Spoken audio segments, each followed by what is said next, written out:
नमस्कार, मी सारिका आणि छोटीशी आशा या माझ्या चॅनलवर सगळ्यांचे सहर्ष स्वागत आहे। कशा आहात? आशा करते स्वस्त असाल, मस्त असाल, आनंदी असाल आणि हसत असाल। तर चला, एक कोलगेट स्माइल तोंडावर घेऊन आपण चेहऱ्यावर घेऊन आपण या व्हिडिओला सुरुवात करूया।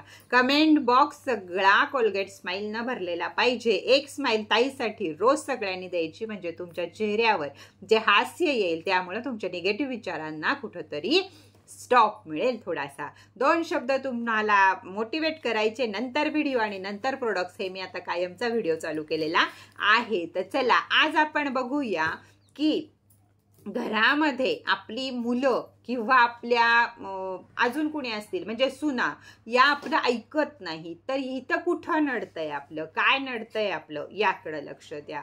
सगळ्यांना प्रत्येकानं प्रत्येकाचं आयुष्य हे आपल्याला दिलेलं आहे।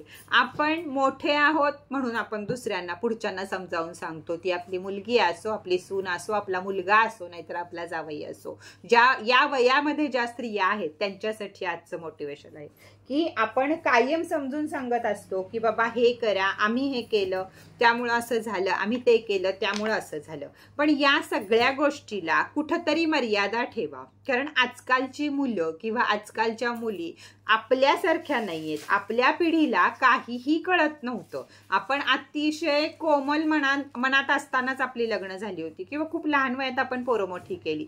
तीच अपेक्षा या मुलांकडनं करणं आपलं चुकीचं आहे का? त्यांची पिढी बदललेली आहे। त्यांना आता असं वाटत नाही की ती जगत नाहीत आपल्या मुलांसाठी, आपण जगत आलो आपल्या मुलांसाठी, ती जगत नाहीत आपल्या मुलांसाठी, ती जगतात त्यांच्यासाठी। त्यामुळं हा जो आपल्या वयांमधले फरक आहेत हे कुठंतरी थांबवण्यासाठी किंवा आपल्याला सुख मिळण्यासाठी काय केलं पाहिजे? 1 वर्ष 2 वर्ष प्रत्येक मुलाला, प्रत्येक मुलीला, प्रत्येक सुनेला, प्रत्येक जावयाला ही 1 वर्षभर तुम्ही समजावून सांगा। घरात आलेल्या नवीन सुनेला सुद्धा 1 वर्ष द्या आपल्या चालीरीतीसाठी। त्यानंतर स्पष्टपणे ज्या नवीन लग्न झालेल्या मुली आपल्या चालीरीतीत बसत नाहीत, आपली मुलं आपलं ऐकत नाहीत, आपल्या सुना आपलं ऐकत नाहीत, यावेळी काय करायचं आहे?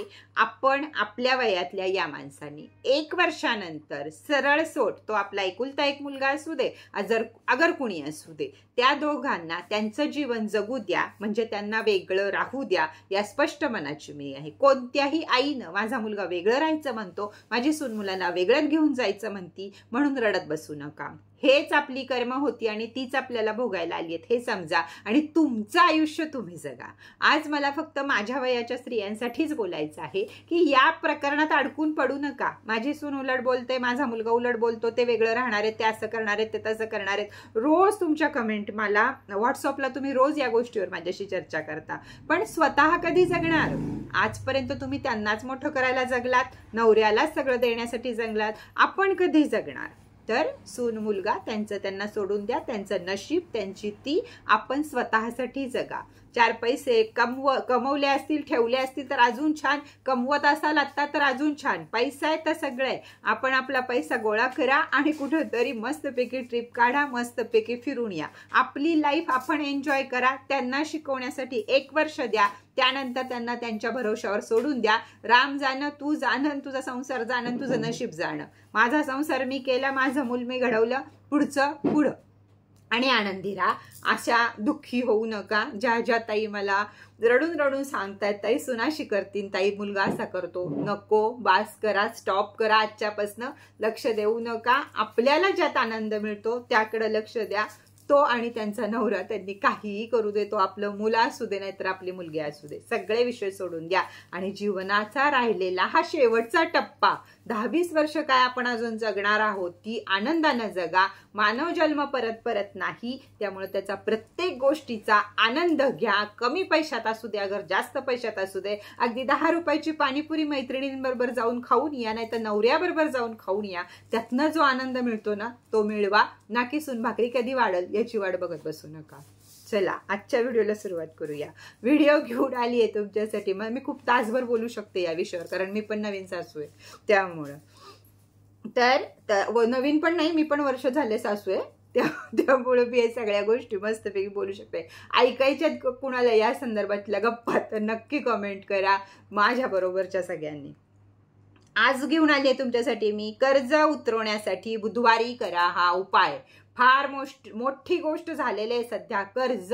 का कर्ज झालं? आपणच केलं। आपल्याला फोन पाहिजे, गाडी पाहिजे, बंगला पाहिजे, क्रेडिट कार्ड पाहिजे, याव पाहिजे, त्याव पाहिजे, दुसऱ्याकडे जे आहे ते आपल्याला पाहिजे। सगळ्यात मोठी चूक कर्ज काढणे। 3च गोष्टी आहेत कर्ज काढण्याजोग्या, एक मुलांचं शिक्षण, दुसरं आजारपण, तिसरं मोठी गाडी किंवा स्वतःचं घर। या 4 गोष्टी सोडून त्याला मोबाईलला, टीव्हीला, ह्याला त्याला जे कर्ज घेतं त्याला काहीही अर्थ नाही। हे तुम्ही तुमच्या शौकींसाठी घेतलेलं कर्ज असतं। अन्न वस्त्र निवारा ह्या सोडून आणि शिक्षण आणि आपल्याला आरोग्याला काही गोष्टी झाल्या तर हे सोडून खरंच कुणाचंही रुपयाचं कर्ज स्वतःच्या उरावर करून घेऊ नका। कर्ज फेडणं फार मुश्किल होतं, त्यामुळे आपली तब्येत बिघडती, दिवस रात्र कष्ट करावे लागतात।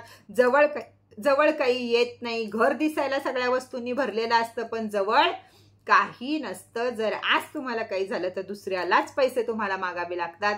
त्यावेळी तुमचं काही टीव्ही फ्रीज विकून तुम्हाला कोणी 2 रुपये सुद्धा देत नाही, म्हणून आपण कर्जबाजारी होतो। तर कर्जबाजारातून मुक्त व्हायचं असेल तर हा उपाय जरूर करा।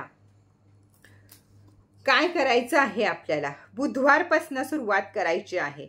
ओळीनं आपल्याला हे बुधवार सगळे करायचे आहेत। काय करायचं आहे? एक खाऊचं पान, विड्याचं पान, तुम्ही जे काही बोलत असाल नागवेलीचं पान, ज्याचा विडा आपण खातो ते एक पान घ्यायचं आहे। त्या पानावर एक तुरटीचा तुकडा ठेवायचा आहे। त्याच्यावर अष्टगंधानं स्वस्तिक काढायचंय। पान घ्यायचं, त्याच्यावर अष्टगंधानं स्वस्तिक काढायचा, त्याच्यावर कापूर ठेवायचा आणि त्याच्यात 2 लवंगा ठेवायच्या, 2 मिरे ठेवायचे, थोडीशी बडीशोप ठेवायची। या सगळ्या वस्तूंचा एक विडा करायचा। व्यवस्थित मागे जाऊन परत सगळं ऐका। विडा करायचा आणि तो विडा तयार झाल्यावर पिंपळाच्या झाडाखाली बुधवारी नेऊन ठेवायचा, संध्याकाळी बरोबर 7 वाजता।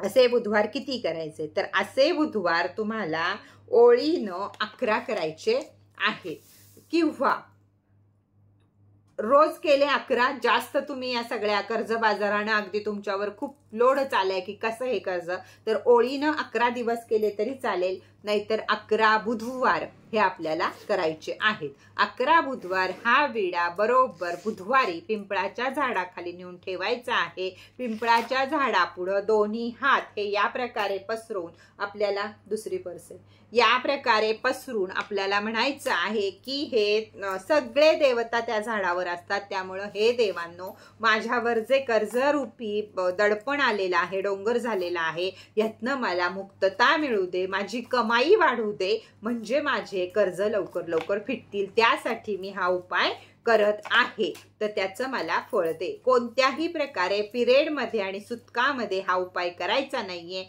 11 बुधवार ओळीनं करा आणि असेल ज्या दिवशी ज्या ह्याच्या बुधवारी तुम्हाला अडचण वगैरे येईल तेवढा सोडून द्या, सुतकाला सोडून द्या, पुढं करा। पण 11 दिवस ओळीनं बुधवारपासून किंवा 11 बुधवार बघा, तुमची कमाई वाढायला लागेल आणि हळूहळू मनावरचं दडपण कमी होईल। कमाई वाढल्याशिवाय तर काय तुमचं आता कर्ज फिटणार नाहीये, त्यामुळे कमाई वाढायला सुरुवात होईल। या छोट्याशा उपायामुळे खूप मोठा धमाका आणि खूप मोठा आनंद तुम्हाला आयुष्यामध्ये मिळणार आहे, तर जरूर हा उपाय करा।